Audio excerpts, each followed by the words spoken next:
ਸਤਿ ਸ਼੍ਰੀ ਅਕਾਲ। ਤੁਸੀਂ ਜੁੜੇ ਹੋਏ ਹੋ ਪੰਜਾਬੀ ਡੀ ਯੂਐਸਏ ਦੇ ਨਾਲ ਤੇ ਮੈਂ ਹਾਂ ਪ੍ਰਵੀਨ ਸ਼ਰਮਾ ਲੈ ਕੇ ਹਾਜ਼ਰ ਹਾਂ ਪ੍ਰੋਗਰਾਮ ਖਬਰ ਤੇ ਨਜ਼ਰ। ਖਬਰ ਤੇ ਨਜ਼ਰ ਪ੍ਰੋਗਰਾਮ ਦੇ ਵਿੱਚ ਕੀ ਅਹਿਮ ਤੇ ਕਈ ਖਾਸ ਖਬਰਾਂ ਨੂੰ ਲੈ ਕੇ ਚਰਚਾ ਕਰਨ ਦੇ ਲਈ ਜੁੜ ਚੁੱਕੇ ਨੇ ਪੰਜਾਬ ਤੋਂ ਸੀਨੀਅਰ ਪੱਤਰਕਾਰ, ਉੱਘੇ ਲੇਖਕ ਅਤੇ ਸਰਗਰਮ ਸਮਾਜਿਕ ਕਾਰਕੁਨ ਦੀਪਕ ਸ਼ਰਮਾ ਚਨਾਰਥਲ ਜੀ। ਸ਼ਰਮਾ ਜੀ, ਸਤਿ ਸ਼੍ਰੀ ਅਕਾਲ, ਸਵਾਗਤ ਹੈ ਜੀ।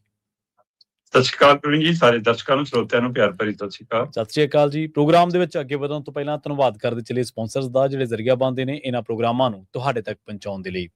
ਖਾਲਸਾ ਇੰਸ਼ੋਰੈਂਸ ਏਜੰਸੀ ਵਾਲੇ, ਜਿਨ੍ਹਾਂ ਤੋਂ ਤੁਸੀਂ ਹਰ ਤਰੀਕੇ ਦੀ ਇੰਸ਼ੋਰੈਂਸ ਲੈ ਸਕਦੇ ਹੋ। ਇੰਸ਼ੋਰੈਂਸ ਬਾਰੇ ਪਤਾ ਕਰਨ ਦੇ ਲਈ ਇਹਨਾਂ ਦਾ ਨੰਬਰ ਹੈ 408-272-2500। ਇਹ 1992 ਤੋਂ ਲਗਾਤਾਰ ਇੰਸ਼ੋਰੈਂਸ ਬਿਜ਼ਨਸ ਦੇ ਵਿੱਚ ਸ਼ਾਨਦਾਰ ਸੇਵਾਵਾਂ ਦੇ ਰਹੇ ਨੇ ਤੇ ਅਮਰੀਕਾ ਭਰ ਦੇ ਵਿੱਚ ਇੰਸ਼ੋਰੈਂਸ ਕਰਦੇ ਨੇ। ਓਬਾਮਾ ਕੇਅਰ, ਮੈਡੀਕੇਅਰ ਜਾਂ ਫਿਰ ਕਵਰਡ ਕੈਲੀਫੋਰਨੀਆ ਬਾਬਤ ਪਾਲਿਸੀ ਕਰਵਾਉਣ ਦੇ ਲਈ, ਸਲਾਹ ਲੈਣ ਦੇ ਲਈ ਅੱਜ ਹੀ ਕਾਲ ਕਰੋ 408-272-2500 ਤੇ। ਟਰਕੀਅਨ ਇਮੀਗ੍ਰੇਸ਼ਨ ਲਾ ਫਰਮ ਵਾਲੇ, ਜੇ ਟਰਕੀਅਨਾਂ, ਟੋਨੀ ਟਰਕੀਅਨਾਂ ਦੇ ਨਾਲ ਤੁਸੀਂ ਯੂਐਸ ਇਮੀਗ੍ਰੇਸ਼ਨ ਬਾਬਤ ਕੋਈ ਵੀ ਸਲਾਹ ਕਰਨੀ ਹੈ, ਕੋਈ ਵੀ ਸਵਾਲ ਪੁੱਛਣਾ ਤੇ ਇਹਨਾਂ ਦਾ ਨੰਬਰ ਹੈ 415-909-0503। Gurdeep Singh Birdi Clovis, Mandeep Singh San Jose, Gurnam Singh Antelope, Jarnail Singh Seattle, Mandeep Dhillon Yuba City, Lali Singh Grewal Fremont ਤੋਂ। ਇਹਨਾਂ ਸਾਰੇ ਹੀ ਸਪਾਂਸਰਸ ਦਾ ਬਹੁਤ ਬਹੁਤ ਧੰਨਵਾਦ। ਤੇ ਜੇਕਰ ਤੁਸੀਂ ਵੀ ਪੰਜਾਬੀ ਡੀਐਸਏ ਦੇ ਇਹਨਾਂ ਪ੍ਰੋਗਰਾਮਾਂ ਨੂੰ ਸਪਾਂਸਰ ਕਰਨਾ ਚਾਹੁੰਦੇ ਹੋ ਤਾਂ ਸਟੂਡੀਓ ਦਾ ਨੰਬਰ ਹੈ 408-272-5200। ਅੱਜ ਦਾ ਇਹ ਖਬਰ ਤੇ ਨਜ਼ਰ ਪ੍ਰੋਗਰਾਮ ਸਾਲ 2026 ਦੀ 16 ਮਾਰਚ ਦਾ ਪ੍ਰੋਗਰਾਮ ਹੈ ਤੇ ਦਿਨ ਅੱਜ ਸੋਮਵਾਰ ਹੈ। ਖਬਰਾਂ ਦੇ ਵੱਲ ਆਈਏ ਸ਼ਰਮਾ ਜੀ, ਸ਼ੁਰੂਆਤ ਕਰੀਏ ਆਪਾਂ ਪੰਜਾਬ ਦੇ ਵਿੱਚ ਖਰਾਬ ਹੋਏ ਮੌਸਮ ਦੀ। ਆਪਾਂ ਇੱਕ ਦਿਨ ਗੱਲ ਕਰ ਰਹੇ ਸੀ ਨਾ, ਜਦੋਂ ਮੌਸਮ ਖਰਾਬ ਹੁੰਦਾ ਕਿਸਾਨਾਂ ਦੇ ਤੌਖਲੇ ਵੱਧ ਜਾਂਦੇ ਨੇ, ਫਸਲਾਂ ਤੋਂ ਲੈ ਕੇ ਫਲ ਸਬਜ਼ੀਆਂ ਨੁਕਸਾਨੀਆਂ ਜਾਂਦੀਆਂ ਨੇ, ਤੇ ਉਸ ਦੇ ਨਾਲ ਨਾਲ ਮੌਸਮ ਖਰਾਬ ਇਕੱਲਾ ਕੁਦਰਤੀ ਨੀਗਾ, ਸਿਆਸੀ ਵੀ ਹੋ ਚੁੱਕਿਆ ਜੀ। ਪ੍ਰਵੀਨ ਜੀ, ਬਿਲਕੁਲ ਇਹ ਗੱਲ ਤੁਹਾਡੀ ਬਹੁਤ ਦਰੁਸਤ ਹੈ ਕਿ ਇਸ ਸਮੇਂ ਪੰਜਾਬ ਦਾ ਮੌਸਮ ਕਾਫੀ ਖਰਾਬ ਹੈ ਜੀ। ਉਹਦੇ ਵਿੱਚ ਕੁਦਰਤੀ ਵੀ ਹੈ, ਸਿਆਸੀ ਵੀ ਹੈ ਤੇ ਸਮਾਜਿਕ ਤਾਣਾ ਬਾਣਾ ਵੀ ਹੈ। ਸਭ ਤੋਂ ਪਹਿਲੀ ਗੱਲ ਤਾਂ ਇਹ ਹੈ ਕਿ ਪਿਛਲੇ 2 ਦਿਨਾਂ ਤੋਂ ਪੰਜਾਬ ਦੇ ਵਿੱਚ ਅਚਾਨਕ ਮੌਸਮ ਨੇ ਤਬਦੀਲੀ ਫੜੀ ਤੇ ਤੇਜ਼ ਹਵਾਵਾਂ, ਬੂੰਦਾਬਾਂਦੀ, ਕਿਣਮਣਕਾਣੀ, ਫਿਰ ਕਿਤੇ ਤੇਜ਼, ਕਿਤੇ ਹਲਕਾ, ਕਿਤੇ ਦਰਮਿਆਨਾ ਮੀਂਹ ਪੈਣ ਦੀਆਂ ਖਬਰਾਂ, ਤੇ ਉਹਦੇ ਵਿੱਚ ਹੀ ਕਈ ਥਾਵਾਂ ਤੇ ਗੜੇਮਾਰੀ ਤੱਕ ਦੀਆਂ ਖਬਰਾਂ ਆਈਆਂ। ਜਦੋਂ ਫਰਵਰੀ ਦਾ ਆਖਰੀ ਹਫ਼ਤਾ ਸੀ ਤਦ ਅਚਾਨਕ ਪੰਜਾਬ 'ਚ ਮੌਸਮ ਨੇ ਤਬਦੀਲੀ ਵਾਲਾ ਰਾਹ ਅਖਤਿਆਰ ਕੀਤਾ ਤੇ ਰਾਤਾਂ ਨੂੰ ਮਾੜੀ ਮੋਟੀ ਠੰਡ ਠੀਕ ਹੁੰਦੀ ਸੀ, ਪਰ ਦਿਨ ਦੇ ਵਿੱਚ ਬਹੁਤ ਤਪਸ਼ ਹੋ ਜਾਂਦੀ ਸੀ ਜੀ। ਮਾਰਚ ਦੇ ਪਹਿਲੇ ਹਫ਼ਤੇ ਆਉਂਦੇ ਆਉਂਦੇ ਦਿਨ ਰਾਤ ਦੋਵੇਂ ਤਪਣ ਲੱਗ ਪਏ ਤੇ ਉਸ ਨੇ ਖੇਤੀ ਮਾਹਿਰਾਂ ਨੂੰ ਫਿਕਰ 'ਚ ਪਾਇਆ। ਉਹਨਾਂ ਦਾ ਮੰਨਣਾ ਸੀਗਾ ਕਿ ਜਿੰਨੀ ਗਰਮੀ ਅਚਾਨਕ ਇਹਨਾਂ ਦਿਨਾਂ 'ਚ ਵਧੀ ਹੈ, ਇਹਦਾ ਅਸਰ ਸਿੱਧਾ ਕਣਕ ਦੇ ਦਾਣੇ ਤੇ ਪੈਣਾ ਤੇ ਦਾਣਾ ਮੋਜੂ ਹੋ ਜਾਣਾ, ਸੁੰਗੜ ਜਾਣਾ, ਉਹਨੇ ਹਨਾ ਕਮਜ਼ੋਰ ਹੋ ਜਾਣਾ ਤੇ ਫਿਰ ਵਜਨ ਘਟ ਜਾਣਾ ਤੇ ਝਾੜ ਘੱਟ ਆਊਗਾ ਇਸ ਵਾਰ। ਇਹ ਫਿਕਰ ਸੀਗਾ ਕਿ ਇੱਕ ਵਾਰ ਫਿਰ ਮੌਸਮ ਨੇ ਤਬਦੀਲੀ ਲਈ ਤੇ ਮੌਸਮ ਦੇ ਵਿੱਚ ਨਮੀ ਆਈ ਤੇ ਨਮੀ ਆਈ ਮੀਂਹ ਦੇ ਰੂਪ 'ਚ। ਜੇ ਇਕੱਲੀ ਕਣੀਆਂ ਪੈ ਜਾਂਦੀਆਂ, ਮੀਂਹ ਪੈ ਜਾਂਦਾ, ਸ਼ਾਇਦ ਫਿਰ ਕੋਈ ਇੰਨਾ ਮਸਲਾ ਨਹੀਂ ਸੀਗਾ, ਫਿਰ ਇਹ ਲਾਹੇਵੰਦ ਵੀ ਹੋ ਜਾਂਦਾ ਹੈ ਕਈ ਵਾਰ। ਇਸ ਆਖਰੀ ਦੌਰ ਦੇ ਉੱਤੇ ਮੀਂਹ ਘਿਓ ਵੀ ਕਹਿੰਦੇ, ਘਿਓ ਦਾ ਕੰਮ ਵੀ ਕਰ ਜਾਂਦਾ। ਪਰ ਜੇ ਉਹਦੇ ਨਾਲ ਹਵਾਵਾਂ ਚੱਲਣ ਫਿਰ ਬਹੁਤ ਨੁਕਸਾਨ ਹੁੰਦਾ, ਕਿਉਂਕਿ ਜਦੋਂ ਕਣਕ ਵਿਛ ਜਾਂਦੀ ਹੈ ਫਿਰ ਉਹਦੀਆਂ ਬੱਲੀਆਂ ਜਦੋਂ ਥੱਲੇ ਲੱਗ ਜਾਣ ਫਿਰ ਬਹੁਤ ਬਾਅਦ ਦੇ ਵਿੱਚ ਉਹਨਾਂ ਨੂੰ ਮਤਲਬ ਖੜਿਆਂ ਕਰਨਾ ਕਣਕ ਨੂੰ ਦੁਬਾਰਾ, ਜਾਂ ਹਨਾ ਉਹਦੇ ਵਿੱਚੋਂ ਹਵਾ ਦਾ ਕ੍ਰਾਸ ਨਾ ਹੋ ਪਾਉਣਾ, ਫਿਰ ਉਹ ਬਹੁਤ ਨੁਕਸਾਨ ਹੁੰਦਾ। ਹੁਣ ਪੰਜਾਬ ਦੇ ਜ਼ਿਆਦਾਤਰ ਖੇਤਰਾਂ ਦੇ ਵਿੱਚ ਤੇਜ਼ ਹਵਾਵਾਂ ਵੀ ਚੱਲੀਆਂ ਤੇ ਮੀਂਹ ਵੀ ਪਿਆ ਤੇ ਨਾਲ ਹੀ ਅਬੋਹਰ, ਮਾਨਸਾ, ਫਰੀਦਕੋਟ, ਇਸ ਖੇਤਰਾਂ 'ਚ ਤਾਂ ਗੜੇਮਾਰੀ ਵੀ ਹੋ ਗਈ ਜੀ। ਤੇ ਉਸ ਗੜੇਮਾਰੀ ਨੇ ਜਾਂ ਤੇਜ਼ ਹਵਾਵਾਂ ਨੇ ਫਸਲਾਂ ਨੂੰ ਬਚਾਤਾ ਤੇ ਹੁਣ ਉਹਦੇ ਨਾਲ ਕਾਫੀ ਨੁਕਸਾਨ ਮੰਨਿਆ ਜਾ ਰਿਹਾ ਕਿ ਕਣਕਾਂ ਦਾ ਭਾਰੀ ਨੁਕਸਾਨ ਹੋਇਆ। ਤੇ ਮੌਸਮ ਵਿਭਾਗ ਦਾ ਕਹਿਣਾ ਕਿ ਅਜੇ ਅਗਲੇ 3 ਤੋਂ 4 ਦਿਨ 20 ਤਰੀਕ ਤੱਕ, 20 ਮਾਰਚ ਤੱਕ ਮੌਸਮ 'ਚ ਜਿਹੇ ਬਦਲਾਅ ਆ ਸਕਦੇ ਨੇ। ਜੇ ਇਕੱਲੀ ਨਮੀ ਰਹੇ ਫਿਰ ਠੀਕ ਹੈ, ਤੇ ਜੇ ਪਰ ਇਹ 'ਚ ਗਰਮੀ ਵੀ ਆਉਂਦੀ ਹੈ ਤੇ ਵਿੱਚੇ ਫਿਰ ਮੀਂਹ ਤੇ ਗੜੇਮਾਰੀ, ਫਿਰ ਕਣਕਾਂ ਲਈ ਜਾਂ ਹੋਰ ਫਸਲਾਂ ਲਈ ਵੀ ਭਾਰੀ ਨੁਕਸਾਨ। ਪਰ ਜਿਹੜੇ ਤੁਸੀਂ ਨਾਲ ਦੂਸਰਾ ਸਵਾਲ ਕੀਤਾ ਕਿ ਇਕੱਲਾ ਕੁਦਰਤੀ ਮੌਸਮ ਨਹੀਂ ਵਿਗੜਿਆ, ਸਿਆਸੀ ਮੌਸਮ, ਬਿਲਕੁਲ ਜੀ, ਸਾਡੇ ਸਿਆਸੀ ਮੌਸਮ ਖਾਸਾ ਵਿਗੜ ਚੁੱਕਿਆ। ਹੁਣ ਸਾਡਾ ਸਾਰਾ ਸਿਆਸੀ ਕੰਮਕਾਰ ਸਿਰਫ ਚੋਣਾਂ ਨੂੰ ਧਿਆਨ 'ਚ ਰੱਖ ਕੇ, 27 ਨੂੰ ਧਿਆਨ 'ਚ ਰੱਖ ਕੇ, ਉਹਨੂੰ ਰੱਖ ਕੇ ਹੁੰਦਾ। ਪੰਜਾਬ ਨੂੰ ਧਿਆਨ 'ਚ ਰੱਖ ਕੇ, ਪੰਜਾਬ ਦੇ ਲੋਕਾਂ ਨੂੰ, ਵੋਟਰਾਂ ਨੂੰ ਵੀ ਧਿਆਨ 'ਚ ਰੱਖ ਕੇ ਨਹੀਂ ਹੁੰਦਾ। ਮਤਲਬ ਜੇ ਆਪਾਂ ਕਹੀਏ ਕਿ ਉਹਨਾਂ ਨੂੰ ਵਸਨੀਕ ਵਜੋਂ ਦੇਖ ਕੇ ਨਹੀਂ ਹੁੰਦਾ। ਵੋਟ ਬੈਂਕ ਪੱਕਾ ਕਰਨ ਲਈ 2027 'ਚ ਵੋਟਾਂ ਲੈਣ ਲਈ, ਜਾਂ ਟਾਰਗੇਟ 2027 ਆ ਉਹਨੂੰ ਲੈਣ ਲਈ ਸਾਰਾ ਕੁਛ ਹੁੰਦਾ। ਪੰਜਾਬ ਦੇ ਵਿੱਚ ਇੱਕ ਧਿਰ ਕਹਿੰਦੀ ਕਿ ਅਸੀਂ ਪੰਥਕ ਰਵਾਇਤ ਦੇ ਵਿੱਚੋਂ, ਅਸੀਂ ਉਸ ਆਸ਼ੀਰਵਾਦ ਚੋਂ ਜਨਮੇ ਆ, 2 ਦਸੰਬਰ ਦੇ ਹੁਕਮਨਾਮਿਆਂ ਚੋਂ ਜਨਮੇ ਆ ਜੀ, ਪੁਨਰ ਸਰਜੀਤ ਅਕਾਲੀ ਦਲ। ਉਸ ਦੀ ਸਥਿਤੀ ਇਹ ਹੈ ਕਿ ਰੋਜ਼ ਪ੍ਰਧਾਨ ਜੀ ਨੂੰ ਕਹਿਣਾ ਪੈਂਦਾ 2 ਚੱਲੇ ਨੇ, ਜਾਂਦੇ ਆ ਚਲੇ ਜਾਣ। ਮਤਲਬ ਫਿਰ ਉਹ ਆਪ ਹੀ ਕਹੀ ਜਾਂਦੇ ਨੇ, ਇਹਦਾ ਮਤਲਬ ਟੁੱਟ ਭੱਜ ਦੀ ਸਥਿਤੀ ਉੱਥੇ ਤਾਂ ਬਣੀ ਹੋਈ ਹੈ ਹੈਨਾ। ਪੁਨਰ ਤਾਂ ਸਰਜੀਤ ਹੁੰਦਾ ਦਿਖਦਾ ਨਹੀਂਗਾ। ਦੂਸਰੇ ਪਾਸੇ ਸ਼੍ਰੋਮਣੀ ਅਕਾਲੀ ਦਲ ਦੇ ਨਾਂ ਦੇ ਉੱਤੇ ਸੁਖਬੀਰ ਸਿੰਘ ਬਾਦਲ ਨੇ ਇਕੱਲੇ ਨਹੀਂ ਝੰਡਾ ਚੱਕਿਆ ਹੋਇਆ। ਠੀਕ ਹੈ, ਰੈਲੀਆਂ 'ਚ ਇਕੱਠ ਆਉਂਦਾ ਹੈ, ਲੀਡਰ ਪੁਰਾਣੇ ਨਵੇਂ ਸਾਰਾ ਕੁਝ ਹੈਗੇ ਆ, ਪਰ ਚਿਹਰਾ ਮੋਹਰਾ ਲੈ ਦੇ ਕੇ ਇਕੱਲਾ ਸੁਖਬੀਰ ਹੈ। ਤੇ ਹੁਣ ਤਾਂ ਉਹ ਅਕਾਲੀ ਦਲ ਦਾ ਜ਼ਿਕਰ ਵੀ ਨਹੀਂ ਕਰਦੇ, ਹੁਣ ਤਾਂ ਸਿੱਧਾ ਉਹੀ ਕਹਿਣ ਲੱਗ ਪਏ ਕਿ ਪੰਜਾਬ ਬਚਾਓ, ਸੁਖਬੀਰ ਲਿਆਓ। ਸਹੀ ਹੈ। ਤੇ ਉਹ ਤਾਂ ਇਹ ਵੀ ਕਹਿੰਦੇ ਕੋਈ ਟਾਈਮ ਸੀਗਾ ਕਿ ਜਦੋਂ ਲੋਕ ਤੱਕੜੀ ਦੇ ਉੱਤੇ ਮੋਹਰ ਲਾਉਣ ਤੋਂ ਪਹਿਲਾਂ ਉਹ ਪਰਚੀ ਨੂੰ ਮੱਥੇ ਨਾਲ ਲਾਉਂਦੇ ਸੀ, ਫਿਰ ਮੋਹਰ ਲਾ ਕੇ ਫਿਰ ਡੱਬੇ 'ਚ ਪਾਉਂਦੇ ਸੀ। ਤੇ ਫਿਰ ਸੁਖਬੀਰ ਬਾਦਲ ਜੀ ਉਹ ਟਾਈਮ ਚੇਤੇ ਆਉਂਦਾ ਤਾਂ ਉਸ ਸਮੇਂ ਦੇ ਲੀਡਰਾਂ ਦੇ ਕਿਰਦਾਰ ਵੀ ਚੇਤੇ ਕਰ ਲਓ ਨਾ ਕਿ ਕੀ ਸੀ। ਸਹੀ ਗੱਲ, ਬਿਲਕੁਲ। ਜੇ ਪਰਚੀ ਮੱਥੇ ਨੂੰ ਲੱਗਦੀ ਸੀ ਤਾਂ ਲੱਗਦੀ ਕਿਉਂ ਸੀ, ਤੇ ਅੱਜ ਵਾਲੇ ਤੁਹਾਡੀ ਲੀਡਰਸ਼ਿਪ ਦਾ ਕਿਰਦਾਰ ਕੀ ਹੈ। ਸਹੀ ਹੈ। ਤੁਹਾਡੇ ਕੋਲ ਵਿਜ਼ਨ ਕੀ ਆ, ਤੁਹਾਡੇ ਕੋਲ ਪੰਜਾਬ ਦੇ ਲਈ ਕੁਰਬਾਨ ਕਰਨ ਲਈ ਕੀ ਹੈ, ਤੇ ਹਾਸਲ ਕਰਨ ਲਈ ਤੁਹਾਡੇ ਕੋਲ ਆਪਣੇ ਵਾਸਤੇ ਕੀ ਹੈ। ਇਹ ਸਾਰਾ ਸਵਾਲ ਖੜਾ ਹੈ। ਸੋ ਇਸ ਲਈ ਆਪਾ ਧਾਪੀ ਹੈ ਇਸ ਸਮੇਂ ਦੇ ਵਿੱਚ, ਤੇ ਇਸ ਤੋਂ ਅਛੂਤੀ ਕਾਂਗਰਸ ਦਾ ਜਮਾ ਹੀ ਨਹੀਂ। ਕਾਂਗਰਸ ਤਾਂ ਆਪੇ ਕਹੀ ਜਾਂਦੀ ਹੈ ਕਿ ਮੇਰਾ ਆਹ ਪਲੇਅਰ ਵੀ ਸਪੇਅਰ 'ਚ ਚਲਾ ਜਾਵੇ, ਆਹ ਵੀ ਸਪੇਅਰ 'ਚ ਚਲਾ ਜਾਵੇ, ਤੇ ਉਹ ਇਹ ਭੁੱਲ ਜਾਂਦੇ ਆ ਕਿ ਜੇ ਜਦ ਸਾਰੇ ਜਾਂਦੇ ਨੇ ਟੀਮੇ ਬਾਹਰ ਹੋ ਜੂਗੀ, ਫਿਰ ਕਰੋਗੇ ਕੀ। ਸਹੀ ਗੱਲ, ਬਿਲਕੁਲ। ਤੇ ਉੱਥੇ ਲੈ ਦੇ ਕੇ ਇਸੇ ਜ਼ੋਰ ਅਜਮਾਇਸ਼ 'ਚ ਨੇ ਕਿ ਲੋਕਾਂ ਨੂੰ ਤਾਂ ਸਾਨੂੰ ਵੋਟ ਪਾ ਹੀ ਦੇਣੀ ਆ, ਬਸ ਆਪਾਂ ਮੁੱਖ ਮੰਤਰੀ ਦਾ ਚਿਹਰਾ ਆਪਾਂ ਬਣ ਜਾਈਏ, ਬਸ ਗੱਲ ਆਪਣੀ ਬਣੀ ਪਈ ਆ। ਉਹ ਅਜੇ ਵੀ ਇਸ ਭਰਮ 'ਚ ਤੁਰੇ ਫਿਰਦੇ ਨੇ। ਮੈਂ ਉਹਨਾਂ ਨੂੰ ਕਈ ਵਾਰ ਗੱਲ ਹੁੰਦੀ ਨੇ, ਮੈਂ ਅਕਸਰ ਕਹਿੰਦਾ ਨਾ, ਭੁਪਿੰਦਰ ਹੁੱਡਾ ਨੂੰ ਪੁੱਛ ਕੇ ਦੇਖ ਲਿਓ। ਸਹੀ ਗੱਲ। 3 ਵਾਰ ਹੋ ਗਈ ਉਹਦੇ ਨਾਲ, ਉਹ ਵੀ 3 ਵਾਰ ਮੁੱਖ ਮੰਤਰੀ ਬਣਦਾ। ਸੋ ਇਸ ਲਈ ਇਹ ਹਿਸਾਬ ਲਾ ਕੇ ਸੋਚੋ ਕਿ ਤੁਸੀਂ ਕੀ, ਲੋਕ ਜੇ ਤੁਹਾਨੂੰ ਵੋਟ ਪਾਉਣਾ ਵੀ ਚਾਹੁੰਦੇ ਨੇ, ਤੁਸੀਂ ਵੋਟ ਲੈਣ ਦੇ ਹੱਕਦਾਰ ਹੋ ਵੀ ਕਿ ਨਹੀਂ। ਤੁਹਾਡੇ ਕੋਲ ਉਹ ਦਮਖਮ ਹੈ। ਤੇ ਬੀਜੇਪੀ ਤਾਂ ਮਤਲਬ ਕਿ ਜੋ ਸਾਮਦਾਮ ਦੰਡ ਭੇਦ ਵਾਲਾ ਫਾਰਮੂਲਾ ਮਨੀਸ਼ ਸ਼ੋਦੀ ਅਪਣਾਉਂਦਾ, ਉਹੀ ਇਹ ਅਪਣਾਉਂਦੇ ਨੇ। ਸੋ ਲੈ ਦੇ ਕੇ ਇਹ ਤਾਂ ਇੱਕੋ ਧਰਾਤਲ ਤੇ ਤੁਰ ਰਹੇ ਨੇ। ਪੰਜਾਬ 'ਚ ਵਰਗ ਵੰਡ ਦੀ ਰਾਜਨੀਤੀ, ਤੇ ਕਿਤੇ ਨਾ ਕਿਤੇ ਜੇ ਬੀਜੇਪੀ ਨੂੰ ਲੱਗਦਾ ਕਿ ਅਸੀਂ SC BC ਤੇ ਹਿੰਦੂ ਵੋਟ ਤੇ ਨਜ਼ਰ ਰੱਖ ਲਈਏ, ਤੇ ਉਹ ਇਹਨਾਂ ਨੂੰ ਵੀ ਲੱਗਦਾ, ਆਮ ਆਦਮੀ ਪਾਰਟੀ ਨੂੰ, ਕਿ ਕਿਸਾਨੀ ਵਾਲੀ ਵੋਟ ਤਾਂ ਹੁਣ ਸਾਨੂੰ ਪੈਣੀ ਨਹੀਂ, ਕਿਸਾਨੀ ਦਾ ਜ਼ਿਕਰ ਵੀ ਛੱਡ ਦੋ, ਉਸ ਖੇਤੀ ਨੀਤੀ ਨੂੰ ਵੀ ਪਰੇ ਰੱਖ ਦੋ, ਪਿੰਡਾਂ ਨੂੰ ਵੀ ਪਰੇ ਕਰ ਦੋ, ਸ਼ਹਿਰੀਆਂ ਨੂੰ ਖੁਸ਼ ਕਰ ਲਓ, ਵਪਾਰੀਆਂ ਨੂੰ ਖੁਸ਼ ਕਰ ਲਓ, ਇਹ ਉਧਰ ਨੂੰ ਤੁਰੇ ਹੋਏ ਨੇ। ਸੋ ਲੈ ਦੇ ਕੇ ਸਾਰਿਆਂ ਦਾ ਟੀਚਾ 2027 ਹੈ, ਤੇ ਇਸ ਲਈ ਪੰਜਾਬ ਦੇ ਵਿੱਚ ਸਿਆਸੀ ਫਿਜ਼ਾ ਦਾ ਮੌਸਮ ਕਾਫੀ ਵਿਗੜਿਆ ਹੋਇਆ ਹੈ, ਔਰ ਜਿਹੜਾ ਮੈਨੂੰ ਦਰੁਸਤ ਹੁੰਦਾ ਦਿਖਦਾ ਨਹੀਂ। ਜੀ ਬਿਲਕੁਲ ਸਹੀ ਕਿਹਾ, ਬਿਲਕੁਲ। ਤੁਸੀਂ ਸ਼ਰਮਾ ਜੀ, ਜਦੋਂ ਸਾਰੀਆਂ ਧਿਰਾਂ ਪੈ ਹੀ ਵੋਟਾਂ ਮਗਰ ਜਾਣ, ਤੇ ਫਿਰ ਮੁੱਦੇ ਕਿਹਨੇ ਚੱਕਣੇ। ਫਿਰ ਤਾਂ ਜਿਹੜੇ ਤਰੀਕੇ ਨਾਲ ਵੋਟਾਂ ਜ਼ਿਆਦਾ ਪੈਣਗੀਆਂ, ਉਹ ਕੈਲਕੂਲੇਸ਼ਨ ਵਾਲੇ ਪਾਸੇ ਤੁਰ ਪਏ ਨਾ, ਹੁਣ ਮਸਲਿਆਂ ਦੇ ਹੱਲ ਵਾਲੇ ਪਾਸੇ ਨਹੀਂ। ਅਗਲੀ ਗੱਲ ਕਰੀਏ ਸਿਆਸੀ ਵਰਤਾਰਿਆਂ ਦੇ ਵਿੱਚੋਂ ਇੱਕ ਦੀ, ਅਮਿਤ ਸ਼ਾਹ ਦੀ ਰੈਲੀ ਨੇ ਕਹਿੰਦੇ ਵਿਰੋਧੀਆਂ ਨੂੰ ਫਿਕਰਾਂ ਦੇ ਵਿੱਚ ਪਾਤਾ, ਪਰ ਕਈ ਸਵਾਲਾਂ ਨੂੰ ਵੀ ਜਨਮ ਦਿੱਤਾ। ਜਿਹਦੇ ਵਿੱਚ ਕੋਈ ਦੋ ਰਾਏ ਨਹੀਂ ਕਿ ਮੋਗੇ ਦੇ ਵਿੱਚ ਭਾਰਤੀ ਜਨਤਾ ਪਾਰਟੀ ਦੀ ਆਪਣੇ ਦਮਖਮ ਤੇ ਉੱਤੇ ਇੱਕ ਵੱਡੀ ਰੈਲੀ ਸੀ, ਔਰ ਇਹ ਰੈਲੀ ਨੂੰ ਉਹ 2027 ਦੇ ਆਪਣੇ ਆਗਾਜ਼ ਵਜੋਂ ਦੇਖ ਰਹੀ ਸੀ ਕਿ ਅਸੀਂ 2027 ਦੇ ਵਿੱਚ ਜਿਵੇਂ ਪੰਜਾਬ 'ਚ ਪੈਰ ਧਰਾ ਕਰਨਾ, ਉਹਦੇ ਲਈ ਇਹ ਨੀਂਹ ਪੱਟਣੀ ਬਹੁਤ ਜ਼ਰੂਰੀ ਹੈ। ਤੇ ਜਿਹੜੀ ਅਮਿਤ ਸ਼ਾਹ ਤੋਂ ਅਸੀਂ ਟੱਕ ਲਵਾਇਆ, ਤੇ ਇਹਦਾ ਅਸਰ ਬਾਕੀ ਦਲਾਂ ਤੇ ਕਿੰਨਾ ਕੁ ਹੈ, ਉਹਦਾ ਅੰਦਾਜ਼ਾ ਇਸ ਗੱਲ ਤੋਂ ਲੱਗ ਜਾਂਦਾ ਕਿ ਪਿਛਲੇ 2.5-3 ਦਿਨਾਂ ਤੋਂ ਮਤਲਬ ਜੇ ਆਪਾਂ ਸ਼ਨੀਵਾਰ ਦੇ ਹਵਾਲੇ ਨਾਲ ਵੀ ਦੇਖੀਏ, ਤਾਂ ਉਸ ਤੋਂ ਬਾਅਦ ਐਤਵਾਰ ਪੂਰਾ ਲੰਘ ਗਿਆ, ਸੋਮਵਾਰ ਪੂਰਾ ਲੰਘ ਗਿਆ, ਤੇ 2 ਦਿਨ ਉਹ ਤੇ ਚਲੋ ਬਾਕੀ ਮਿਲਾ ਕੇ 2.5 ਦਿਨਾਂ ਦੇ 3 ਦਿਨਾਂ ਦੇ ਹਿਸਾਬ ਨਾਲ ਜੇ ਆਪਾਂ ਹਿਸਾਬ ਲਾਈਏ, ਤਾਂ ਮੁੱਖ ਮੰਤਰੀ ਭਗਵੰਤ ਮਾਨ 4-5 ਵਾਰ ਅਮਿਤ ਸ਼ਾਹ ਦਾ ਨਾਂ ਜਪ ਚੁੱਕਿਆ ਹੁਣ ਤੱਕ। ਸਹੀ। ਇਹਦਾ ਮਤਲਬ ਉਹਨਾਂ ਨੂੰ ਫਿਕਰ ਪਿਆ ਕਿ ਜਿਹੜੇ ਕੋਰ ਵੋਟ ਬੈਂਕ ਤੇ ਸਾਡੀ ਨਜ਼ਰ ਆ, ਉੱਥੇ ਹੀ ਬੀਜੇਪੀ ਖੇਡ ਰਹੀ ਹੈ, ਜਾਂ ਜਿੱਥੇ ਅਸੀਂ ਖੇਡਣਾ ਚਾਹੁੰਦੇ ਬੀਜੇਪੀ ਉੱਥੇ ਸੰਨ ਲਾ ਰਹੀ ਹੈ। ਕੀ ਹੈ ਸਹੀ। ਦੂਸਰਾ, ਰਾਜਾ ਵੜਿੰਗ ਵੀ ਇਸੇ ਤਰੀਕੇ ਕਾਰਨ ਨਾਲ ਨਿਸ਼ਾਨੇ ਤੇ ਲੈ ਰਹੇ ਨੇ ਅਮਿਤ ਸ਼ਾਹ ਨੂੰ, ਭਾਜਪਾ ਨੂੰ। ਪ੍ਰਤਾਪ ਬਾਜਵਾ ਵੀ ਲੈਂਦੇ ਦੇਖੇ ਗਏ। ਹਾਂ, ਸੁਖਬੀਰ ਬਾਦਲ ਉਹਨਾਂ ਕੀ ਸਹਿਜੇ ਜੇ ਲੈ ਰਹੇ ਨੇ ਜਿੰਨਾ ਕਿ ਅਮਿਤ ਸ਼ਾਹ ਨੇ ਇਹਨਾਂ ਨੂੰ ਲਿਆ। ਸੋ ਉਹਨਾਂ ਕਿ ਦੇਖੋ ਜੀ, ਤੁਹਾਡੇ ਨੇੜੇ ਮੋਦੀ ਅਮਿਤ ਸ਼ਾਹ ਥੋੜਾ ਹੋ ਸਕਦਾ ਜਿੰਨੇ ਬਾਦਲ ਸਾਹਿਬ ਸੀ, ਜਿੰਨੇ ਅਸੀਂ ਨੇੜੇ ਆ, ਹਨਾ, ਉਹ ਇਹੀ ਜਿਹੀਆਂ ਗੱਲਾਂ ਜੀ ਮਤਲਬ। ਸਹੀ ਹੈ। ਸੋ ਕੁੱਲ ਮਿਲਾ ਕੇ ਸਥਿਤੀ ਇਹ ਹੈਗੀ ਹੈ ਕਿ ਅਮਿਤ ਸ਼ਾਹ ਦੀ ਰੈਲੀ ਨੇ ਵਿਰੋਧੀ ਦਲਾਂ ਨੂੰ ਫਿਕਰ 'ਚ ਵੀ ਪਾਇਆ, ਔਰ ਬੀਜੇਪੀ ਦੀ ਚਰਚਾ ਵੀ ਤੁਰੀ ਹੈ ਪੰਜਾਬ 'ਚ। ਇਹਨੂੰ ਤੁਸੀਂ ਅਣਦੇਖਿਆ ਕਰਕੇ ਨਹੀਂ ਤੁਰ ਸਕਦੇ।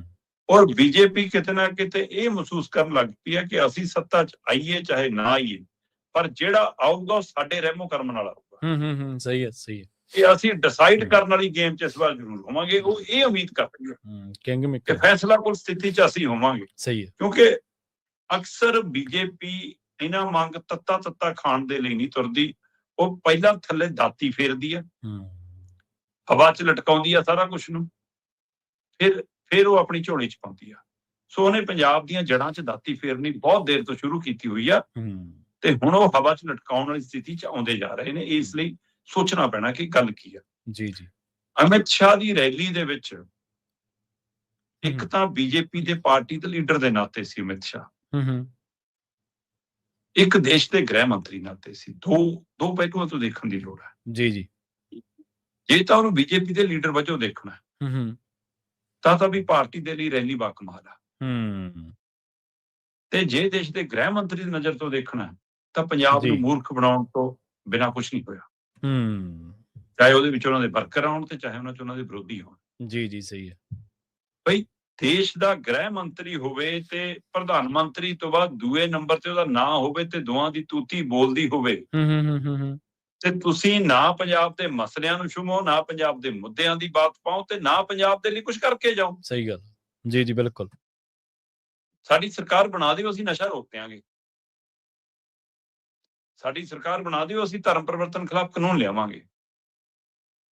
ਸਰਕਾਰ ਬਣਾ ਦਿਓ। ਜੀ ਕੇਂਦਰ ਬਿਲਕੁਲ। ਸਰਕਾਰ ਹੈ ਤੁਹਾਡੀ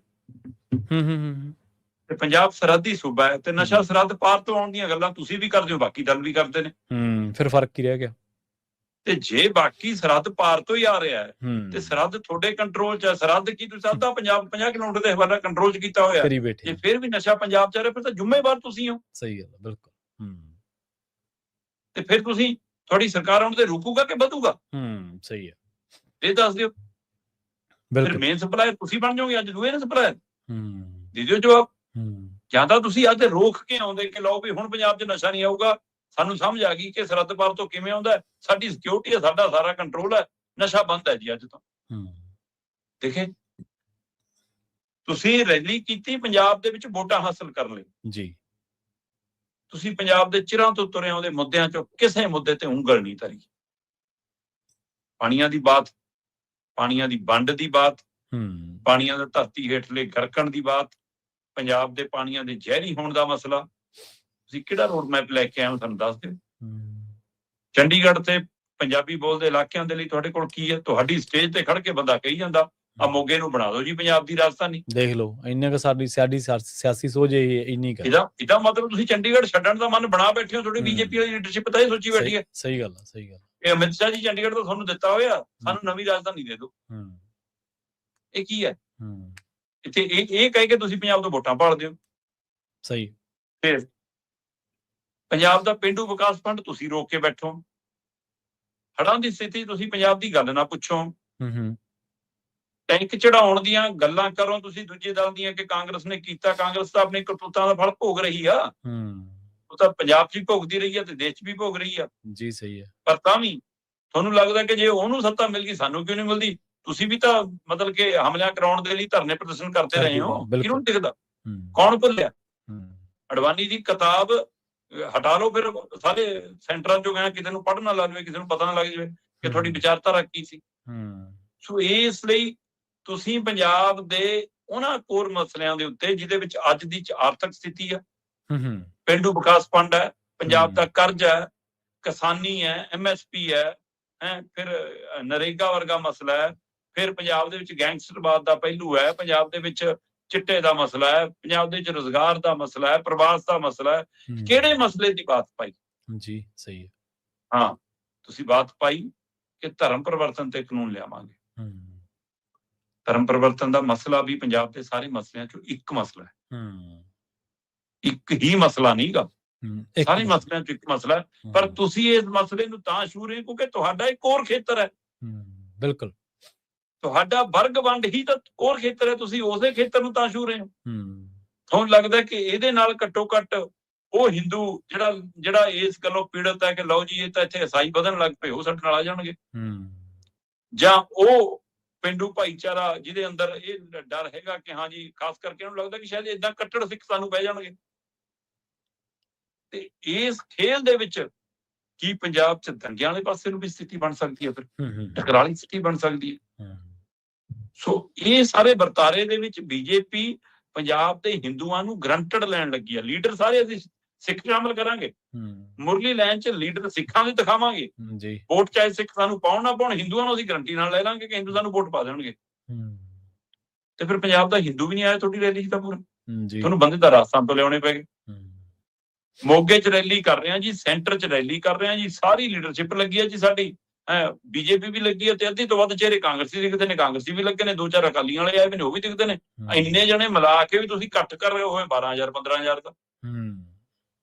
ਤੁਸੀਂ ਰੈਲੀ ਮਤਲਬ ਏਦਾਂ ਕੀਤੀ, ਏਦਾਂ ਨਹੀਂ ਕੀਤੀ ਜੀ, ਸਹੀ ਹੈ। ਕਿਉਂਕਿ ਤੁਸੀਂ ਕਨਾਤਾਂ ਦੇ ਹਿਸਾਬ ਨਾਲ ਅੱਜ ਦੇ ਟਾਈਮ 'ਚ CID ਤੋਂ ਲੈ ਕੇ ਪੱਤਰਕਾਰ ਜਦੇ ਗਣ ਲੈਂਦੇ ਕਿ ਇੰਨੀਆਂ ਕਨਾਤਾਂ ਲੱਗੀਆਂ, ਇੱਕ ਕਨਾਤ ਥੱਲੇ ਇੰਨੀਆਂ ਕੁਰਸੀਆਂ ਹੁੰਦੀਆਂ, ਇੰਨੀਆਂ ਲੱਗੀਆਂ ਨੇ, ਗੁਣਾ ਕਰਕੇ ਇੰਨੇ ਬੰਦੇ ਬੈਠਦੇ ਨੇ। 12 ਤੋਂ 15,000 ਤੋਂ ਵੱਧ ਇਕੱਠ ਨਹੀਂ ਸੀ ਤੇ ਉਸ ਇਕੱਠ ਦੇ ਵਿੱਚ ਰਾਜਸਥਾਨ ਦੀਆਂ ਬੱਸਾਂ ਖੜੀਆਂ ਸੀ ਬਾਹਰ। ਜੀ ਜੀ ਜੀ, ਬਿਲਕੁਲ। ਫਿਰ ਹਿਸਾਬ ਲਾਓ ਨਾ ਕਿ ਪੰਜਾਬ ਕਿਉਂ ਨਹੀਂ ਆਇਆ ਅਜੇ ਵੀ ਤੁਹਾਡੀ ਰੈਲੀ 'ਚ। ਇਹ ਬਹੁਤ ਕੁਝ ਸੋਚਣ ਦੀ ਲੋੜ ਆ ਬੀਜੇਪੀ ਨੂੰ। ਪੰਜਾਬ ਜਮਨਾ ਪਾਰ ਵਾਲਾ ਪੰਜਾਬ ਨਹੀਂ ਗਾ। ਬਿਲਕੁਲ ਬਿਲਕੁਲ, ਸੋਚ ਕੇ ਆਇਓ। ਜੀ, ਸਹੀ ਹੈ। ਤੇ ਅਗਲੀ ਗੱਲ ਕਰੀਏ ਇਹਨਾਂ ਸਿਆਸੀ ਵਰਤਾਰਿਆਂ ਦੇ ਵਿੱਚੋਂ ਇੱਕ ਹੀ ਵਿਧਾਨ ਸਭਾ ਦੇ ਬਾਰੇ ਆਪਾਂ ਗੱਲਬਾਤ, ਜਦੋਂ ਸੈਸ਼ਨ ਚੱਲ ਰਿਹਾ ਸੀ, ਜਦੋਂ ਸ਼ੁਰੂਆਤ ਹੋਈ ਸੀ, ਜਿਸ ਦਿਨ ਖਹਿਰਾ ਐਪੀਸੋਡ ਵਾਪਰ ਉਹਦੇ ਵੀ ਆਪਾਂ ਗੱਲਬਾਤ ਕੀਤੀ ਸੀ। ਨੌਟੰਕੀ ਦੀ ਸਟੇਜ ਬਣਾ ਕੇ ਰੱਖਤਾ ਜੀ ਵਿਧਾਇਕਾਂ ਨੇ ਪੰਜਾਬ ਦੀ ਵਿਧਾਨ ਸਭਾ ਨੂੰ। ਪ੍ਰਵੀਨ ਜੀ, ਅਫਸੋਸ ਹੁੰਦਾ ਹੈ ਕਿ ਸਾਡੇ MLA ਪੰਜਾਬ ਦੇ ਮੁੱਦਿਆਂ ਤੇ ਬਾਤ ਕਰਨ ਦੇ ਲਈ ਕਿਉਂ ਤਨਦੇਹੀ ਨਾਲ ਜ਼ੋਰ ਜਮਾਇਸ਼ ਨਹੀਂ ਕਰਦੇ।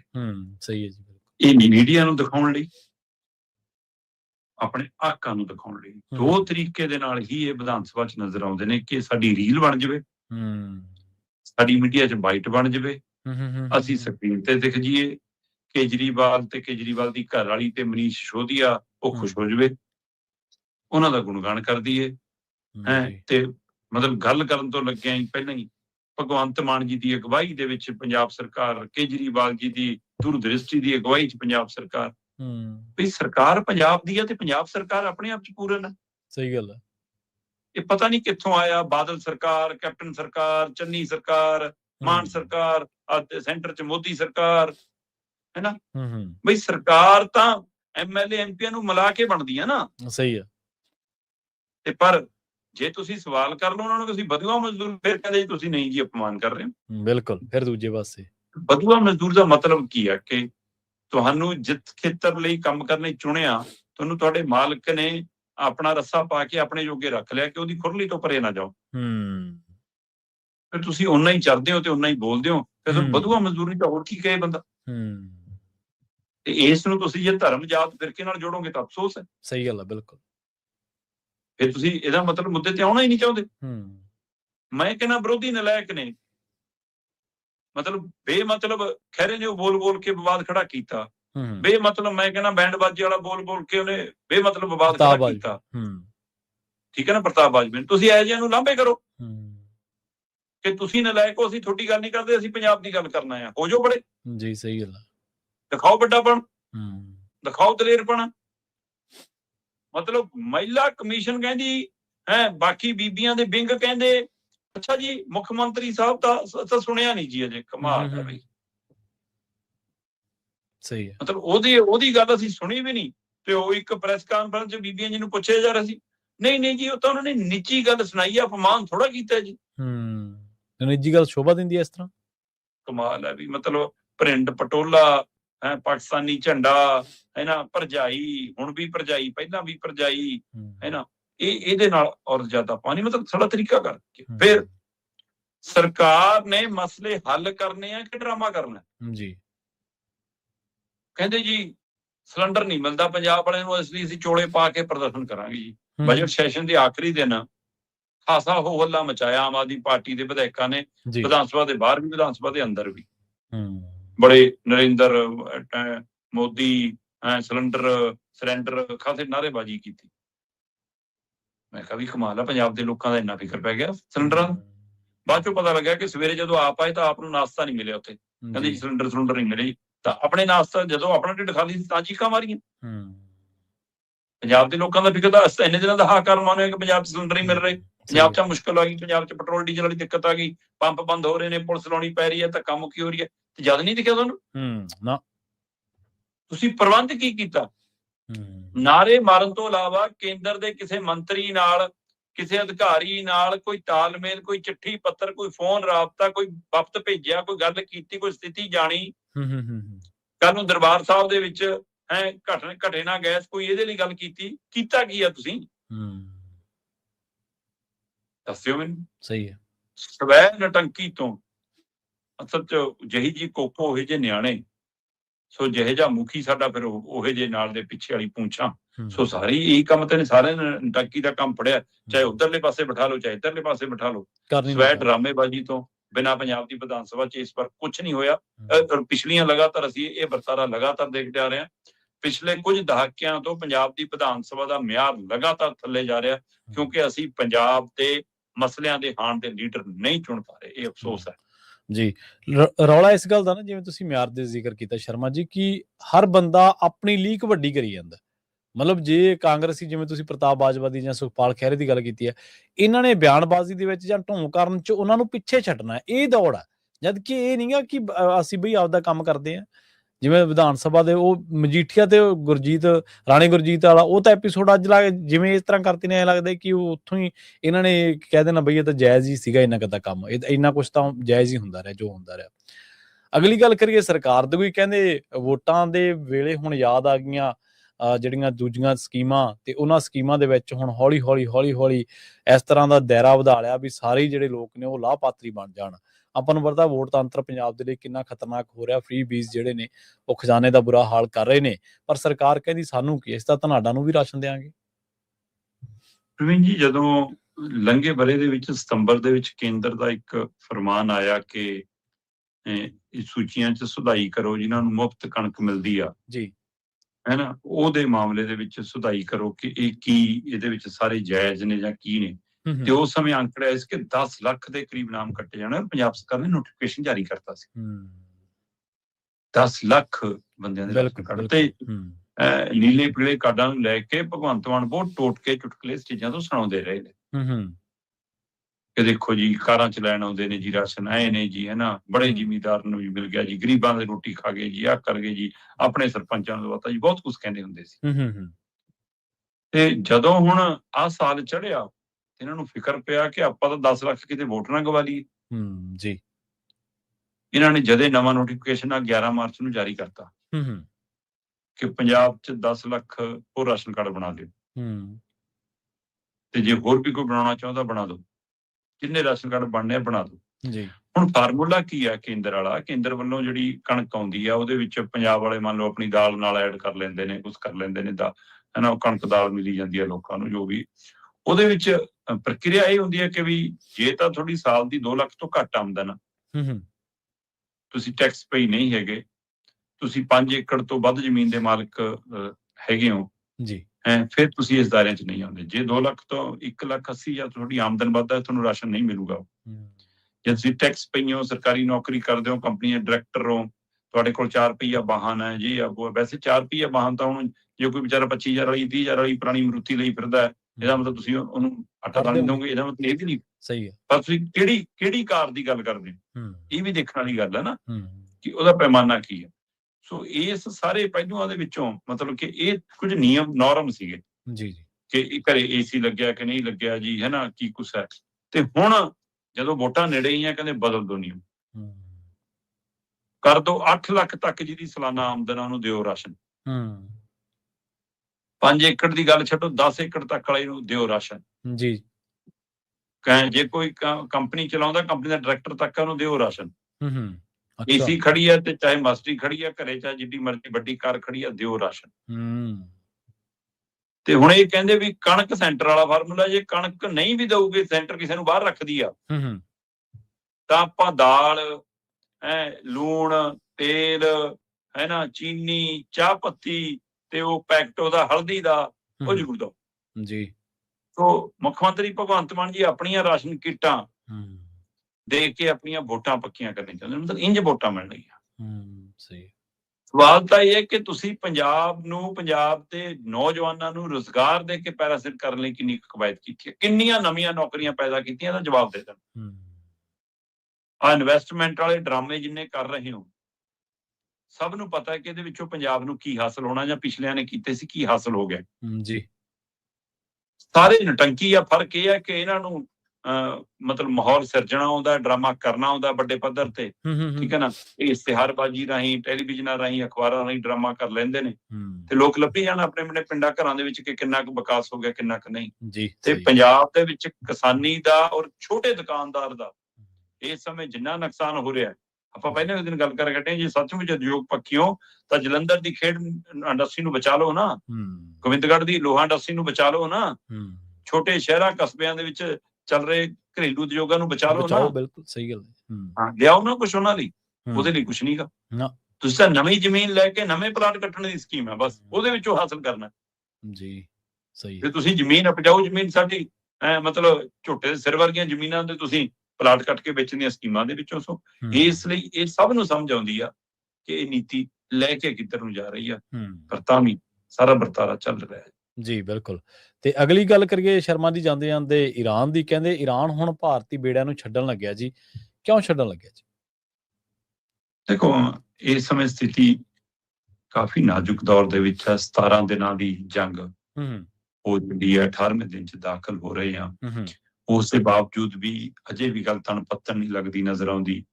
ਟਰੰਪ ਵੱਲੋਂ ਕਦੇ ਚੀਨ ਨਾਲ ਰਾਬਤਾ, ਕਦੇ ਰੂਸ ਨਾਲ ਰਾਬਤਾ, ਕਦੇ UK, ਜਰਮਨੀ, ਜਾਪਾਨ ਨੂੰ ਕਿ ਤੁਸੀਂ ਆਪਣੇ ਯੁੱਧ ਪੋਤ ਭੇਜ ਦਿਓ, ਆਪਾਂ ਰਾਹ ਖਿਲਾ ਲਈਏ, ਹੈ ਨਾ। ਇਹ ਸਾਰੀਆਂ ਸਥਿਤੀਆਂ ਦੇ ਵਿੱਚੋਂ ਇਹ ਲੱਗਦਾ ਕਿ ਜਿਵੇਂ ਟਰੰਪ ਨੂੰ ਆਪਣੇ ਹੀ ਮੁਲਕ ਦੇ ਵਿੱਚ ਆਪਣੇ ਲੋਕਾਂ ਦੇ ਵਿਰੋਧ ਦਾ ਵੀ ਸਾਹਮਣਾ ਕਰਨਾ ਪੈ ਰਿਹਾ ਕਿ ਤੁਸੀਂ ਇੰਨਾ ਜੰਗ ਵਧਾ ਕੇ ਸਾਡੇ ਆਰਥਿਕ ਤੌਰ ਦੇ ਉੱਤੇ ਮੁਲਕ ਦਾ ਨੁਕਸਾਨ ਕਰ ਰਹੇ ਹੋ, ਜਾਂ ਸਾਡੇ ਬੱਚਿਆਂ ਦੀ ਆਉਣ ਵਾਲੀ ਪੀੜ੍ਹੀਆਂ ਲਈ ਆਰਥਿਕ ਸਥਿਤੀ ਕਮਜ਼ੋਰ ਪੈਦਾ ਕਰ ਰਹੇ। ਤਾਂ ਉਹਦੇ ਵਿੱਚੋਂ ਚੀਨ ਵਰਗੇ ਮੁਲਕ ਕੱਲ ਨੂੰ ਤਾਕਤਵਰ ਹੋ ਕੇ ਵੀ ਨਿਕਲ ਸਕਦੇ, ਕੱਲ ਨੂੰ ਉਹਨਾਂ ਦੀ ਕਰੰਸੀ ਅਗਾਂਹ ਵੀ ਆ ਸਕਦੀ ਹੈ। ਇਸ ਨੂੰ ਵੀ ਸੋਚਣ ਦੀ ਲੋੜ ਹੈ। ਤੇ ਇਹ ਸਾਰੀ ਸਥਿਤੀ ਦੇ ਵਿੱਚ ਟਰੰਪ ਬਾਰ-ਬਾਰ ਆਪਣੇ ਬਿਆਨ ਵੀ ਬਦਲਦਾ, ਕਦੇ ਕਹਿੰਦੇ ਈਰਾਨ ਮੰਨ ਗਿਆ ਜੀ, ਡਰ ਗਿਆ ਜੀ, ਝੁਕ ਗਿਆ ਜੀ, ਬਾਜੀ ਸਮਝੌਤੇ ਨੂੰ ਨਹੀਂ ਆਉਂਦਾ ਜੀ। ਈਰਾਨ ਵਾਲੇ ਕਹਿੰਦੇ ਵੀ ਜਦ ਹਮਲਾ ਕੀਤਾ, ਜਦ ਗੱਲਬਾਤ ਤਾਂ ਚੱਲ ਰਹੀ ਸੀ, ਜੀ ਜੀ, ਜਦ ਗੱਲ ਤਾਂ ਨੇੜੇ ਲੱਗ ਰਹੀ ਸੀ, ਪੋਜ਼ਿਟਿਵ ਚੱਲ ਰਹੀ ਸੀ, ਕੋਈ ਖੜੋਤ ਨਹੀਂ ਸੀ, ਫਿਰ ਅਸੀਂ ਹਮਲਾ ਕਾਹਨੂੰ ਕੀਤਾ? ਤੇ ਜਦੋਂ ਹੁਣ ਹਮਲਾ ਹੀ ਕਰ ਲਿਆ, ਫਿਰ ਅਸੀਂ ਗੱਲਬਾਤ ਕਾਹਨੂੰ ਕਰਨੀ ਆ? ਫਿਰ ਹੁਣ ਅਗਲੇ ਕਹਿੰਦੇ ਠੀਕ ਹੈ, ਪਹਿਲ ਤੁਸੀਂ ਕੀਤੀ, ਨਿਬੇੜਾਂਗੇ ਅਸੀਂ। ਇਸ ਸਥਿਤੀ 'ਚ ਜੀ, ਸਹੀ ਹੈ। ਇਸ ਲਈ ਸਾਰੀ ਗੜਬੜ ਘਾਟ ਹੈ। ਤੇ ਦੂਸਰੇ ਪਾਸੇ ਜਿਹੜਾ ਰਾਹ ਰੋਕਿਆ ਸੀ ਹੋਮਵਰਜ ਵਾਲਾ, ਉਸ ਦੇ ਵਿੱਚੋਂ ਇੱਕ ਤਾਂ ਸਾਡੇ ਪੰਜਾਬੀ ਸਿੱਖ ਨੌਜਵਾਨ ਸੀਗਾ ਜਿਹੜਾ ਕਪਤਾਨ, ਉਹ ਜਹਾਜ਼ ਜਿਸ ਤਕਨੀਕ ਨਾਲ ਕੱਢ ਕੇ ਲਿਆਇਆ, ਉਹਦੀ ਖੂਬ ਤਾਰੀਫ ਹੋਈ। ਤੇ ਫਿਰ ਉਸ ਤੋਂ ਬਾਅਦ 2 ਬੇੜੇ, ਜਿਹਨਾਂ ਚੋਂ ਇੱਕ ਬੇੜਾ ਕੱਲ ਪਹੁੰਚ ਗਿਆ ਤੇ ਇੱਕ ਅੱਜ ਪਹੁੰਚ ਜਾਣਾ, ਹੈ ਨਾ, ਉਹ ਬੇੜੇ ਉੱਥੋਂ ਰਿਲੀਜ਼ ਹੋਏ, ਜਦੋਂ ਕਿ ਸਾਡੇ 22 ਦੇ ਕਰੀਬ ਉੱਥੇ ਬੇੜੇ, ਭਾਰਤੀ ਬੇੜੇ ਹੀ ਖੜੇ ਆ ਜੀ। ਤੇ ਇਹਨਾਂ ਨੂੰ ਛੱਡਣ ਦੇ ਹਵਾਲੇ ਨਾਲ ਕਿਹਾ ਜਾ ਰਿਹਾ ਜੀ ਕਿ ਈਰਾਨ ਨੇ ਜੀ ਭਾਰਤ ਸਰਕਾਰ ਦੀ ਕੂਟਨੀਤੀ ਦੇ ਕਾਰਨ ਇਹ ਰਿਲੀਜ਼ ਹੋ ਗਏ ਜੀ। ਲਓ ਜੀ, ਇਹ ਤਾਂ ਮੋਦੀ ਜੀ ਨੇ ਰਾਬਤਾ ਕੀਤਾ ਸੀ ਜੀ ਈਰਾਨ ਦੇ ਰਾਸ਼ਟਰਪਤੀ ਨਾਲ। ਤੇ ਉਧਰੋਂ ਜੋ ਖਬਰਾਂ ਨਸਰ ਹੋ ਰਹੀਆਂ, ਰਿਪੋਰਟਾਂ ਆ ਰਹੀਆਂ, ਉਹ ਕਹਿੰਦੇ ਕਿ ਇੱਕ ਤਾਂ ਪਹਿਲੂ ਇਹ ਹੈ ਕਿ 3 ਟੈਂਕਰ ਭਾਰਤ ਨੇ ਈਰਾਨ ਦੇ ਰੋਕੇ ਹੋਏ ਆ ਜੀ। ਉਹ ਕਿਸੇ ਸਮੇਂ ਇਹਨਾਂ ਨੇ ਕਹਿੰਦੇ ਕਿ ਆਪਣੀ ਪਹਿਚਾਣ ਬਦਲ ਕੇ ਕੱਢਣ ਦੀ ਕੋਸ਼ਿਸ਼ ਕੀਤੀ, ਉਸ ਚੱਕਰ 'ਚ ਰੁਕ ਗਏ। ਤੇ ਹੁਣ ਉਹਨਾਂ ਨੂੰ ਰਿਲੀਜ਼ ਕਰਾਉਣ ਦੇ ਲਈ ਵੀ ਇਹ ਪਹਿਲ ਕਦਮ ਹੈ ਕਿ ਅਸੀਂ ਤੁਹਾਡੇ ਨਹੀਂ ਰੋਕਾਂਗੇ, ਤੁਸੀਂ ਉਹਨਾਂ ਨੂੰ ਰਿਲੀਜ਼ ਕਰ ਦਿਓ। ਇਹ ਤਾਂ ਹੈ ਸ਼ਾਇਦ ਬੈਕਡੋਰ ਕੋਈ ਗੱਲ ਹੋ ਰਹੀ ਹੋਵੇ, ਹੈ ਨਾ। ਪਰ ਭਾਰਤ ਵੀ ਨਕਾਰ ਰਿਹਾ ਤੇ ਈਰਾਨ ਵੀ ਇਸ ਮਸਲੇ ਤੇ ਉਵੇਂ ਨਹੀਂ ਬੋਲ ਰਿਹਾ ਕੁਛ ਜੀ। ਪਰ ਜਿਹੜੀ ਸਭ ਤੋਂ ਵੱਧ ਚਰਚਾ ਉਹ ਇਹ ਹੈ ਕਿ ਈਰਾਨ ਕਹਿੰਦੇ ਕਿ ਵੀ ਅਸੀਂ ਨਾ ਤਾਂ ਮੋਦੀ ਦੀ ਕੂਟਨੀਤੀ ਤੋਂ, ਨਾ ਭਾਰਤ ਸਰਕਾਰ ਤੋਂ ਪ੍ਰਭਾਵਿਤ ਹੋ ਕੇ ਕੋਈ ਤੁਹਾਡੇ ਬੇੜੇ ਛੱਡ ਰਹੇ, ਤਾਂ ਭਾਰਤੀ ਲੋਕਾਂ ਦੇ ਲਈ ਕਿ ਉਹਨਾਂ ਦੀ ਸਾਡੇ ਨਾਲ ਜੋ ਸਿਮਤੀ ਹੈ, ਜਾਂ ਉਹਨਾਂ ਦਾ ਜੋ ਸਾਡੇ ਨਾਲ ਸਾਂਝ ਹੈ, ਜਾਂ ਉਹ ਇਸ ਜੰਗ ਦੇ ਖਿਲਾਫ ਜਿਵੇਂ ਖੜੇ ਨੇ ਕਿ ਨਹੀਂ ਹੋਣੀ ਚਾਹੀਦੀ, ਹੈ ਨਾ, ਉਸ ਸਥਿਤੀ 'ਚ ਕਹਿੰਦੇ ਅਸੀਂ ਤਾਂ ਉਹਨਾਂ ਲੋਕਾਂ ਦੀ ਸਹਾਇਤਾ ਲਈ ਸਮਾਨ ਭੇਜ ਰਹੇ ਹਾਂ ਜੀ। ਸਹੀ ਹੈ। ਹੁਣ ਇਹਨੂੰ ਭਾਰਤ ਸਰਕਾਰ ਸਮਝੇ ਕਿ ਉਹ ਕਿਵੇਂ ਲੈਣਾ ਉਹਨੇ। ਹਾਂ, ਇਹ ਵੱਖਰੀ ਗੱਲ ਹੈ ਕਿ ਟਰੰਪ ਦੀ ਜੇ UK, ਜਰਮਨੀ, ਜਾਪਾਨ ਤੇ ਰੂਸ ਦੇ ਰਾਹੀਂ ਗੱਲ ਨਹੀਂ ਬਣ ਰਹੀ, ਜਾਂ ਚੀਨ ਨੂੰ ਜਿਵੇਂ ਉਹ ਕਹਿ ਰਿਹਾ ਕਿ ਤੁਸੀਂ ਦਖਲ ਦਿਓ, ਹੈ ਨਾ, ਉਹਦੇ ਰਾਹੀਂ ਗੱਲ ਨਹੀਂ ਬਣ ਰਹੀ। ਹੋ ਸਕਦਾ ਉਹ ਮੋਦੀ ਨੂੰ ਕਹਿ ਦੇਵੇ ਕਿ ਪਹਿਲਾਂ ਇਜ਼ਰਾਈਲ ਗਏ ਸੀ, ਹੁਣ ਈਰਾਨ ਜਾਇਓ। ਜੰਗ ਲੱਗਣ ਤੋਂ ਪਹਿਲਾਂ ਇਜ਼ਰਾਈਲ ਭੇਜਿਆ ਸੀ, ਹੁਣ ਚਲਦੀ ਜੰਗ 'ਚ ਈਰਾਨ ਨਾ ਭੇਜ ਦੇਣ, ਕੋਈ ਪਤਾ ਨਹੀਂ ਜੀ। ਜੀ ਸਹੀ ਹੈ। ਤੇ ਫਿਰ ਸਾਡੇ ਵਾਲੇ ਝੋਲਾ ਚੱਕ ਕੇ ਤੁਰ ਵੀ ਪੈਣਗੇ ਕਿ ਹਾਂ ਫਕੀਰ ਬੰਦਿਆਂ ਨੂੰ, ਤੇ ਪਰ ਫਕੀਰੀ ਪਤਾ ਸਾਰਿਆਂ ਨੂੰ। ਹਾਂਜੀ। ਸੋ ਇਸ ਲਈ ਇਹ ਸਥਿਤੀ ਦੇ ਵਿੱਚ ਜੰਗ ਅਜੇ ਖਾਸੀ ਉਲਝੀ ਹੈ। ਇਸ ਉਲਝੀ ਜੰਗ ਦੇ ਵਿੱਚ ਟਰੰਪ ਦੇ ਲਈ ਵੱਡੀ ਚੁਣੌਤੀ ਤਾਂ ਇਹ ਜੰਗ ਬਣੇ ਗਿਆ, ਕਿਉਂਕਿ ਆਖਰ ਉਸ ਮੁਲਕ ਨੇ ਵੀ ਆਪਣਾ ਮਾਲ ਤਾਂ ਵੇਚਣਾ ਨਾ ਜੀ। ਜੀ ਸਹੀ। ਇਹ ਤਾਂ ਕਾਰੋਬਾਰੀ ਹੈ ਨਾ, ਤੇ ਕਾਰੋਬਾਰ ਦੇ ਉੱਤੇ ਚੀਜ਼ ਦਾ ਪ੍ਰਭਾਵ ਤਾਂ ਪੈਣ ਲੱਗਾ। ਇਸ ਲਈ ਰਾਸ਼ਟਰੀ, ਅੰਤਰਰਾਸ਼ਟਰੀ ਤੇ ਮੁਲਕ ਪੱਧਰੀ ਦਬਾਅ ਟਰੰਪ ਤੇ ਵੀ ਵੱਧ ਰਿਹਾ ਕਾਫੀ, ਤੇ ਉਹਦੇ ਵਿੱਚੋਂ ਨਿਕਲਣ ਦੇ ਲਈ ਹੁਣ ਰਾਹ ਤਲਾਸ਼ਿਆ ਜਾ ਰਿਹਾ ਜੀ। ਜਿਵੇਂ ਤੁਸੀਂ ਦੱਸਿਆ ਹੀ ਆ ਵੀ ਜਿਹੜੇ ਇਹ ਬੇੜੇ ਛੱਡੇ ਗਏ ਆ, ਬਾਰਗੇਨਿੰਗ ਚੋਂ ਨਿਕਲੇ ਹੋ ਸਕਦੇ ਆ, ਪਰ ਤੁਸੀਂ ਦੇਖੋ ਵੀ ਹੁਣ ਤਾਂ ਇੰਟਰਨੈਟ ਦਾ ਜ਼ਮਾਨਾ, ਸਾਰੀਆਂ ਚੀਜ਼ਾਂ ਲੋਕਾਂ ਦੇ ਸਾਹਮਣੇ ਨੇ, ਤੇ ਜੇਕਰ ਇਹ ਨਾ ਹੁੰਦਾ ਤਾਂ ਸਰਕਾਰ ਨੇ ਤਾਂ ਇਹ ਪ੍ਰਚਾਰਨਾ ਸੀ ਨਾ ਕਿ ਅਸੀਂ ਵਰਲਡ ਪਾਵਰ ਆ, ਅਸੀਂ ਵਿਸ਼ਵ ਗੁਰੂ ਆ, ਤਾਂ ਕਰਕੇ ਸਾਡੇ ਤਾਂ ਬੇੜੇ ਇਹੋ ਜਿਹੇ ਸੰਕਟ ਦੇ ਵਿੱਚ ਵੀ ਨਹੀਂ ਰੁਕ ਰਹੇ। ਸੋ ਤੁਸੀਂ ਦੇਖੋ ਗੱਲਾਂ ਕਿੰਨੀਆਂ ਬੈਕਫਾਇਰ ਕਰ ਰਹੀਆਂ ਨੇ ਮੋਦੀ ਨੂੰ, ਜਿਹੜੀ ਉਹਦੀ ਇਮੇਜ ਬਣਾਈ ਗਈ ਸੀ ਕੌਮਾਂਤਰੀ ਪੱਧਰ ਤੇ, ਅੱਜ ਉਹ ਸਾਰਾ ਕੁਝ ਖੋਖਲਾਪਣ ਸਾਬਿਤ ਹੋ ਰਿਹਾ, ਪ੍ਰੂਫ ਹੋ ਰਿਹਾ। ਸ਼ਰਮਾ ਜੀ, ਨਾਲ ਖਾਸ ਖਬਰਾਂ ਤੇ ਖਾਸ ਜਾਣਕਾਰੀਆਂ ਦੇ ਲਈ ਤੁਹਾਡਾ ਬਹੁਤ ਧੰਨਵਾਦ ਜੀ। ਸਤਿ ਸ਼੍ਰੀ ਅਕਾਲ ਜੀ। ਪ੍ਰੋਗਰਾਮ ਖਬਰ ਤੇ ਨਜ਼ਰ ਨੂੰ ਆਪਾਂ ਇੱਥੇ ਸਮਾਪਤ ਕਰਾਂਗੇ। ਸਮਾਂ ਇਜਾਜ਼ਤ ਨਹੀਂ ਦਿੰਦਾ। ਤੁਸੀਂ ਪੰਜਾਬੀ ਰੇਡੀਓ USA ਨੂੰ ਆਪਣਾ ਪਿਆਰ ਇਸੇ ਤਰ੍ਹਾਂ ਦਿੰਦੇ ਰਹੋ। ਤੁਹਾਡਾ ਸਾਰਿਆਂ ਦਾ ਬਹੁਤ ਧੰਨਵਾਦ। ਸਤਿ ਸ਼੍ਰੀ ਅਕਾਲ। ਇਸੇ ਤਰ੍ਹਾਂ ਜੁੜੇ ਰਹੋ ਪੰਜਾਬੀ ਰੇਡੀਓ USA ਦੇ ਨਾਲ।